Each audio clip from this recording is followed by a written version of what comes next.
Hi hello, నా పేరు Srinivas. Welcome to MX TV channel. తాజాగా నేషనల్ క్రష్ రష్మిక నటించిన మైసా మూవీ నుండి గ్లిమ్స్ అయితే రిలీజ్ అవ్వడం జరిగింది. ఇప్పుడే చూసాం.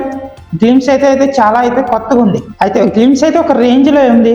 రష్మిక ఒక కొత్త అవతార్, న్యూ అవతార్లు అయితే కనిపించబోతుంది ఈ మూవీలో. దర్శకుడు రవీంద్ర పుల్లే ఈ మూవీని డైరెక్ట్ చేయబోతున్నాడు.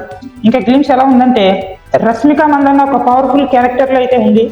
ఈ గ్లిమ్స్ లో అది స్పష్టంగా అయితే తెలుస్తుంది. ఒక కూతురి ఆవేదన, కోపం, భయం ఒక తల్లి చెబుతున్నట్టు ఈ గ్లిమ్స్ లో అయితే ఆడియో వినిపిస్తుంది మనకైతే. నా కూతుర్ని చూసి చావే చచ్చిపోయింది, ఇంతకీ నా కూతురు ఎవరో తెలుసా అని చెప్పే ఒక పవర్ఫుల్ డైలాగ్ రష్మిక క్యారెక్టర్ ని ఎలివేట్ చేసేలా ఉంది. అయితే రష్మిక ఒక అడవిలో ఉన్నట్టు తెలుస్తుంది.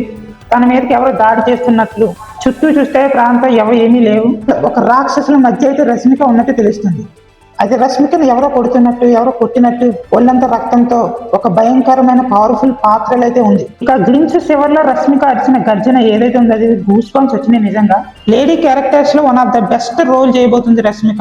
ఇప్పటి వరకు ఇండియన్ సినీ చరిత్రలో అరుంధతి తర్వాత ఆ రేంజ్ పర్ఫార్మెన్స్ అయితే ఈ మూవీలో కనిపించబోతుందేమో అని నాకు అనిపిస్తుంది. రష్మిక చూస్తుంటే ఒక పక్క వరుస ఇట్లతో దూసుకుపోతుంది.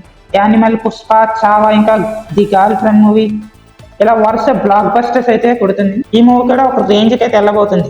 ఈ గ్లిమ్స్ లో జాక్స్ బిజో ఇచ్చిన బీజిఎం అయితే ఏదైతే ఉందో అయితే నెక్స్ట్ లెవెల్లో ఉంది. ఇంకా చూద్దాం రష్మిక ఈ మూవీతో ఏ రేంజ్ ఎత్తి కొట్టబోతున్నది అన్నది.